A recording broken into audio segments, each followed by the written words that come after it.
It's 3 o'clock in the morning. I'd like to thank the Babinja Holocaust Memorial Center and Dr. Patrick, or excuse me, Father Patrick Dubois, as well as Andrzej Umansky for this invitation, and also Sasha Fiatova and the entire technical staff for allowing me to participate.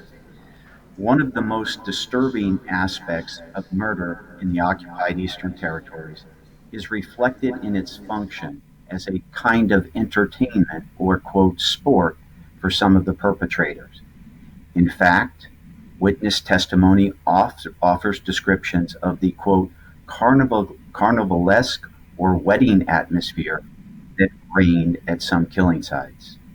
The festive environment surrounding Nazi murder actions and the use of a wedding metaphor even entered into the Yiddish lexicon of Verbandssprach, as in, quote, the usage of Ball, festivity, as a synonym for Axia, i.e., killing action, which specifically refers to the heavy intoxication of the perpetrators with alcohol.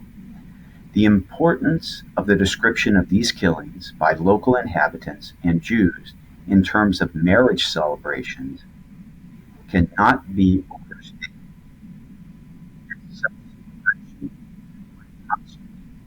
Perhaps the most joyous event experienced in the daily lives of farmers and laborers from these small communities, replete with music and as well as enormous quantities of food and drink. In this respect, their testimony vividly evokes the immense enjoyment taken by the perpetrators and the festive atmosphere that accompanied these murders. This paper explores the twofold sense of intoxication experienced by perpetrators, described by Shaul Friedlander as the psychological, quote, elation stemming from the ever larger numbers of the killed other, combined with the physical act of celebratory drinking rituals that accompanied numerous murder actions in the camps, ghettos, and killing fields in the East. After the invasion of Poland in 1939, the rhetorical expressions of killing as a game or type of sport can be found in numerous witness accounts. One Jewish survivor watched a German policeman shoot his neighbor, quote, on the street merely for sport. Another described Hans Piankowski, the SS commander of a work camp in Zamość, as a man who made, quote, fun out of killing. Piankowski, a notorious streaker, created a killing game based on a geometrical progression by shooting one Jewish man and then ordering two men to bury him. He then shot these two men and commanded four others to bury them, and so on. Piankowski continued his numbers game until he single-handedly had murdered over 200. In another case, SS killers incorporated performative feats of male strength into a killing game with alcohol as a reward. A survivor recalled how an SS unit took a group of Jews, including children from a concentration camp near Kiev, to an execution site in October 1941. I heard one German officer explain to the soldiers how the game was to be played. He continued, quote, from a distance of 12 meters, they were to toss the children in such a manner that their heads would strike the trunk of the tree. For every cracked skull, they would receive a glass of schnapps, end quote. Such acts, experienced beyond the killing fields, extended beyond the killing fields, and were intrinsic to the sites of Nazi incarceration within Germany and the occupied territories. Eugene Weinstock, a survivor of Buchenwald, remarked on the, quote, lustful pleasure he had witnessed on the faces of so many Nazis in the proximity of torture. Likewise, Rudolf Höss depicted SS guards at Auschwitz as men who viewed the flogging of prisoners as a, quote, kind of entertainment. For his part, Viktor Frankl described the prisoners at Auschwitz as, quote, completely dependent on the moods of the guards and as the, quote, playthings of their SS tormentors.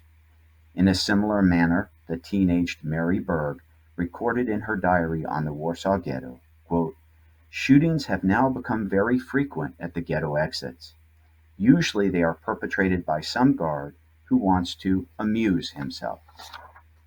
How are we then to understand and explain such horrific actions that incorporate ludic elements or acts of playfulness into mass murder? In a forthcoming essay for Yad Vashem Studies, Yehuda Bauer describes cruelty and sadism as exemplary attributes of Nazi perpetrators, and he contends, quote, cruelty, brutality, and sadism toward their Jewish victims was central among the motivations that led to the Holocaust. Cruelty is defined as the disposition to inflict pain or suffering or to enjoy it being inflicted, while sadism reflects delight in physical or mental cruelty, and significantly is linked to the idea of sexual gratification. While sadism is defined in relation to cruelty, these definitions expose a more profound process in terms of the enjoyment taken by the killers in their actions, the amusement that they experienced as they inflicted cruelty on the victims, and the use of lethal violence as a recreational act. Additionally, the link of sadism to a form of sexual gratification is a critical point and one that deserves separate attention when examining the connection between cruelty and sadism in relation to acts of sexual violence. Reflecting on the perpetrator's sense of gratification in killing, the psychologist Johannes Lang reflected, quote, Nazism's passionate, exclusionary, arrogant form of pride made its adherents capable of unspeakable violence. He continued, the joy of self-esteem and the pleasure of belonging helped forge strong affective bonds between the perpetrators. The historian Frank Werner tied such acts to the, quote, joyful celebration of power, in which the victim's abasement simply reflected the pride and enjoyment experienced by the killers as a manifestation of the hypermasculine ideal of hardness and soldierly masculinity, celebrated within the Wehrmacht and the SS and police complex.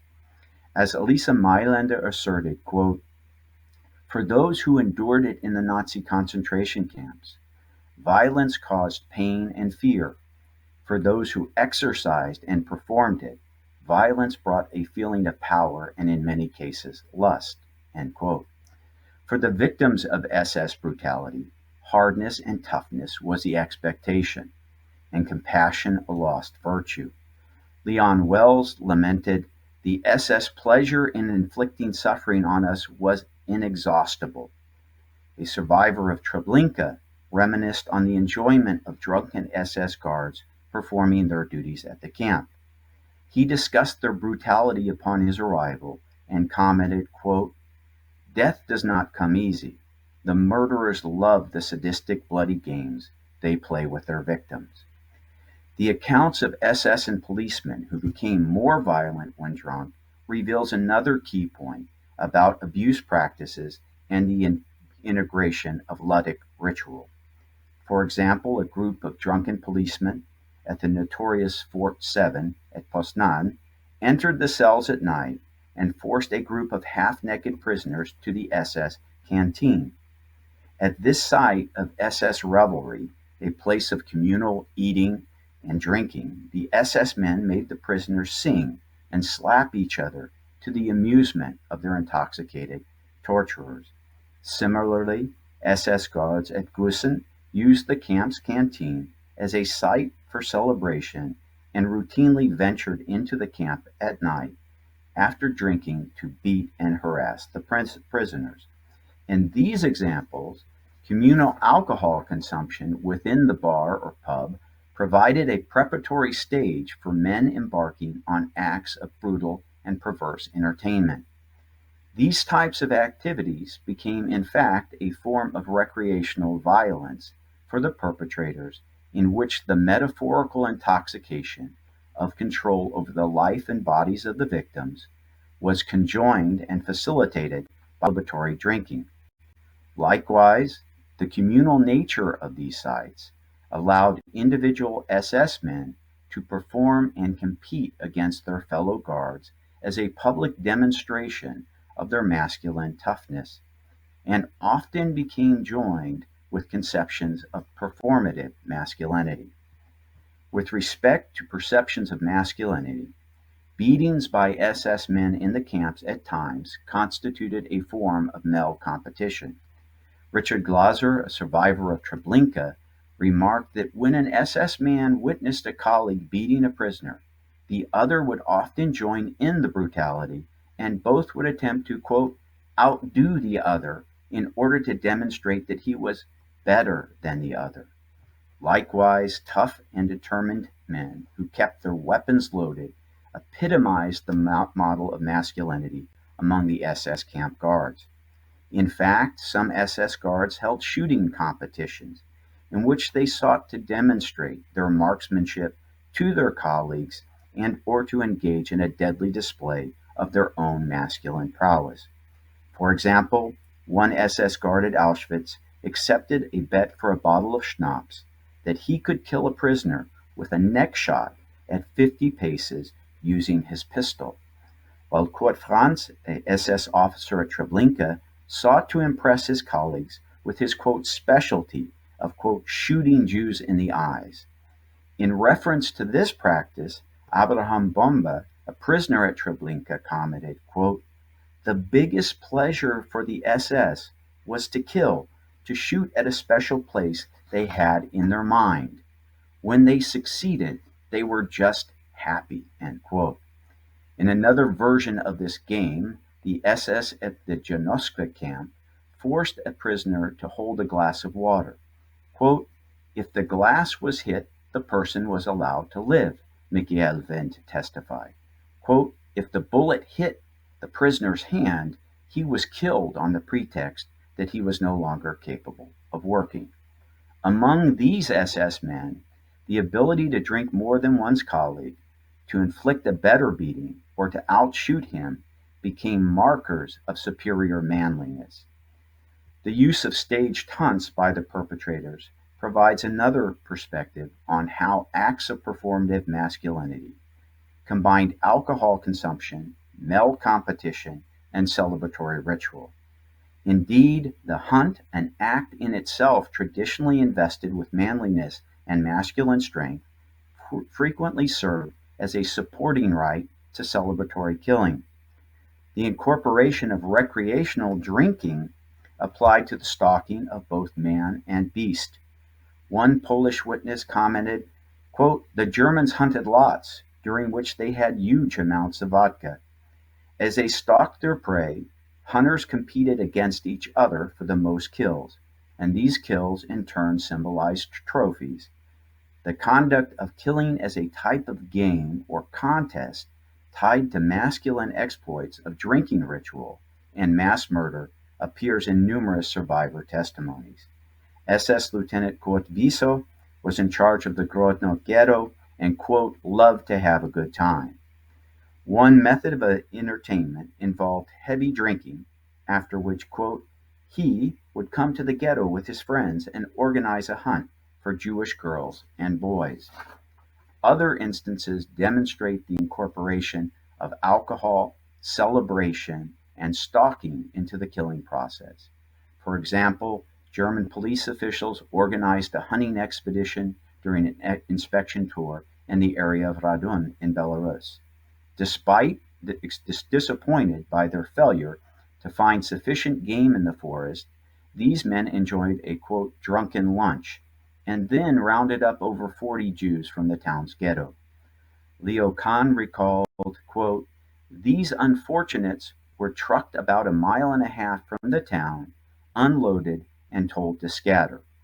He continued, quote, they did as they were told, and the Germans, using the trucks to fire from, as if they were on an African safari, gunned them all down. In Ukraine, German perpetrators also combined the elements of a traditional picnic, including alcohol consumption, with the activity of a hunt in which the Jews became the intended prey. A Jewish survivor recalled being tasked to flush rabbits for a senior German official, his staff, and their wives and girlfriends. Quote, "They were all drunk, lying around their seats in the carriage, hugging and shouting, their peals of laughter echoing in the distance. One of the drunken officers aimed his hunting rifle and started shooting at Jews, to the raucous pleasure of his staff. The bullet struck some marchers who collapsed in pools of blood." End quote. In this case, the shooters were not only performing for their comrades, but also for the females in the group, whom they sought to impress.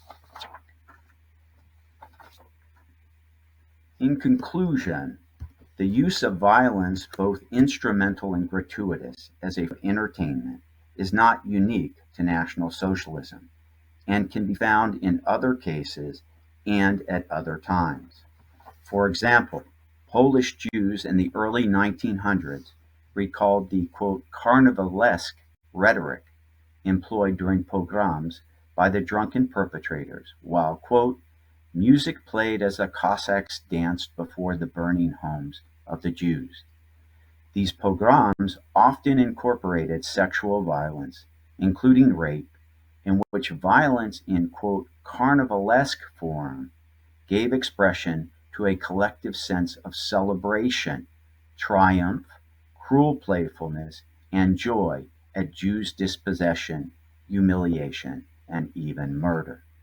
Likewise, Jurek Babarovsky described a mass killing during the Russian Civil War in which "orchestras provided the soldiers of the revolution with musical accompaniment while they murdered their victims." Using Hannah Arendt's formulation, these transgressions joined the perpetrators under a "intoxicating spell" in which individuals constituted a violent link in a great chain. Ultimately, acts of brutality and degradation bound the perpetrators together, demonstrated their toughness, delegitimized their victims, and served as an intoxicating experience enjoyed by the conquerors. Rituals of humiliation inflicted physical and psychological injury, but even more so, these acts constituted a public manifestation of the perpetrator's absolute control over the victim. Furthermore, the importance of the killer's conduct of transgression for their own amusement and as a form of recreation is a point that cannot be overstated. Likewise, their use of spectacular violence or acts staged for public display offers critical insights into their motivations, but also reflects the metaphorical intoxication they embraced over the lives and bodies of putative inferiors. Finally, it is important to note that such acts continued into the final days of the Nazi regime, as witnessed by Elie Wiesel, who, despite his exhaustion as he ran westwards away from Auschwitz in January 1945, still recalled the "pleasure" taken by SS guards as they shot prisoners during the death march into Germany. In this sense, the intoxication of violence, a habit once formed, clearly proved hard to break among the foot soldiers of the final solution. Thank you.